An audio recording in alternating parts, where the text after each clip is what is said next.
দেশের কেউ কেউ মনে করেছে যে কবি নজরুলকে যদি জাতীয় কবি করা হয় তাহলে রবীন্দ্রনাথ বোধহয় ছোট হয়ে যায়। ফ্যাসিবাদের যে ন্যারেটিভ, সো কল মুক্তিযুদ্ধ চেতনা,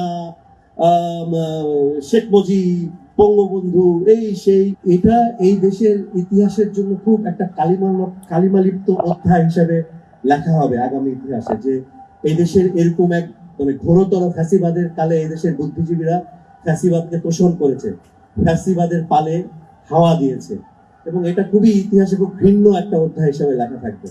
এবং আমরা দেখেছি যে মানে আওয়ামী যে ফ্যাসিবাদ ছিল, এরা আসলে একটা জিনিস খুব ভালো মতো বুঝতে পেরেছিল যে তার ফ্যাসিবাদকে দীর্ঘায়িত করতে হলে তার যেই ক্লাউন, তার যেই সং ভাঁড়দের প্রয়োজন, তারা হচ্ছে আসলে এই কালচারাল এই এলিটরা, যারা বেসিক্যালি ড্রিভেন বাই আমাদের পার্শ্ববর্তী দেশের কালচারাল হেজিমনি।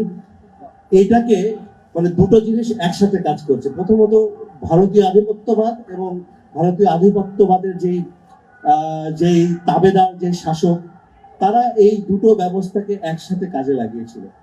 এবং এই যে 16 বছরের, যে আমরা দীর্ঘ একটা সময়ের কথা বলি, এটা আসলে এই 16 বছর এই সময়টা লাগার মূল কারণই ছিল এটা, যে এখানে এই ইন্টালেক্টরা ফ্যাসিবাদকে পোষণ করেছিল, ফ্যাসিবাদকে টিকিয়ে রাখার জন্য ফ্যাসিবাদের যে ন্যারেটিভ, সো কল মুক্তিযুদ্ধ চেতনা, শেখ মুজিব, বঙ্গবন্ধু, এই সেই আজে বাজে এই মানে ফালতু বিষয়গুলোকে আমাদের ভিতরে একদম খুবই রিয়েলিস্টিক ওয়েতে এদেশের মানুষের মন মগজে মানে প্রবেশ করিয়ে দেওয়ার চেষ্টা করেছিল, যদিও এটা ফেল করেছে আলটিমেটলি। তো এই অর্থে আমি বলবো যে এটা একটা কালিমালিপ্ত অধ্যায় হিসেবে ইতিহাসে থাকবে, যে এই সময়ে বুদ্ধিজীবীরা তাদের বুদ্ধিজীবিতা বাদ দিয়ে লেজুর ভিত্তি করেছিল।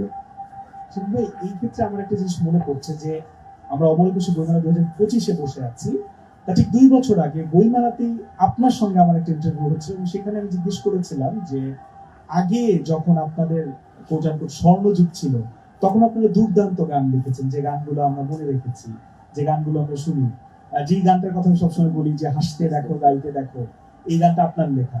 এখন কেন লেখা হচ্ছিল না? তখন আপনি একদম সেই আওয়ামী লীগ আমলের সেম প্রশ্নটার উত্তর দিয়েছিলেন যে আমাদের যে সাংস্কৃতিক আধিপত্য, সেই আধিপত্যই আসলে আমাদেরকে স্তব্ধ করে দিয়েছিল।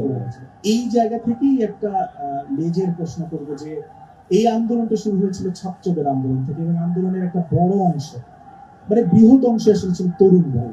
আপনার এই আন্দোলনের অংশ না নিলেও কিচ্ছু যেত আসতো না, তারপর আপনি কেন ছিলেন? দেখো, একজন লেখকের কাজ কি, একজন ক্রিয়েটিভ মানুষের কাজ হচ্ছে সত্যের পক্ষে থাকা, জালিমের বিরুদ্ধে দাঁড়ানো, মজলুমের পক্ষে থাকা। আল্লাহ তাআলা যার ভিতরে ক্রিয়েটিভিটি দিয়েছে, সে বাই ডিফল্ট এই দায়িত্বটা ক্যারি করে, যে সে যেই সৃষ্টিশীলতা তার ভিতরে আছে, তার সৃষ্টিশীলতার ভিতর দিয়ে সত্যের প্রকাশ ঘটাবে, সত্যের পক্ষে থাকবে। এইটা আমি আমার একদম বোধের জায়গা থেকে প্রথম থেকে আমি ক্লিয়ার ছিলাম। আর তোমার ওই ইন্টারভিউটার কথা হঠাৎ মনে পড়লো যে ওই সময় আমি এমন কিছু বলেছিলাম, আমি বলেছিলাম তুমি এগুলো বোধহয় এডিট না করে তোমাকে মানে ইয়া করতে হবে, এটাকে ছাড়তে হবে, তুমি ছাড়ো নাই, মানে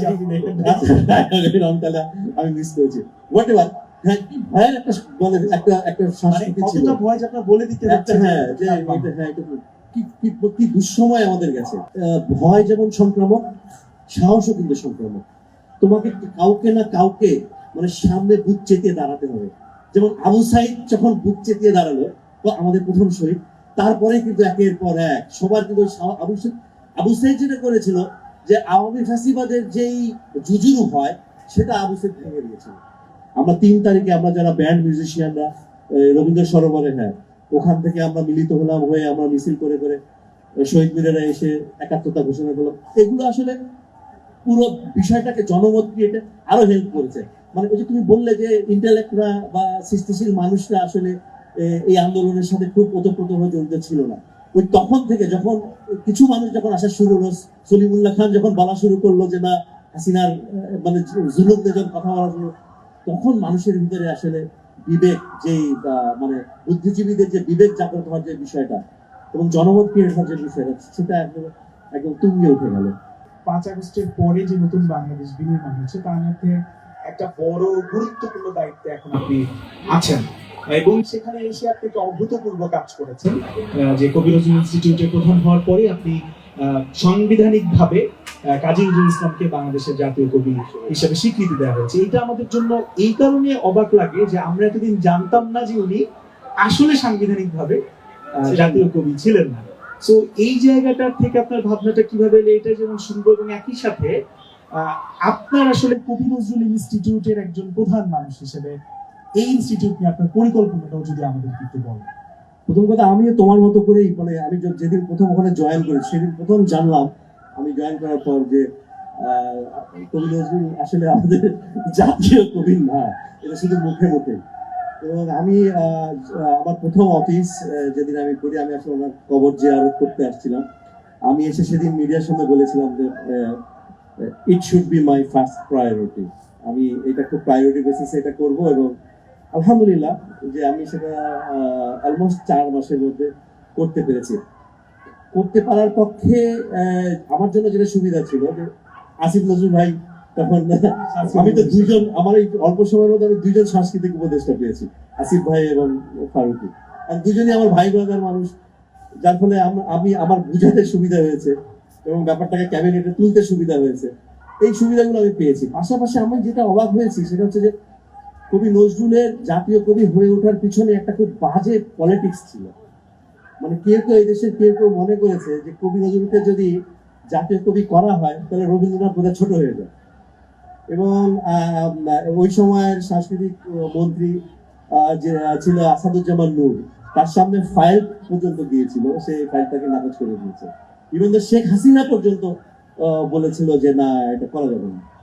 আমি তো অবাক হয়েছে যে এত বিদ্বেষ কেন। পরে যখন আমি দেখলাম ইতিহাস এবং আমাদের যেই কালচারাল হেজিমনির কথা যেটা আমরা বলি, এটা আসলে এত গভীরভাবে মানে মানে ইমপ্ল্যান্ট ছিল যে আসলে মানে ওখানে বসে আসলে কারোর তেমন কিছু করার ছিল না। যেহেতু পরিবর্তিত বাংলাদেশ, বিপ্লব হয়েছে, বিপ্লবোত্তর আমরা তো এই রেগুলেশনের গভর্নমেন্টের অংশ, তো আমরা এটা বুঝতে পেরেছি এবং খুব সহজেই সেটা করতে পেরেছি।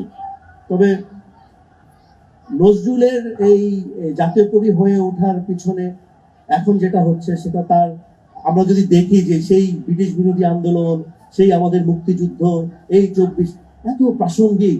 এবং আমি একটা ধারাবাহিক সিরিজ আলোচনার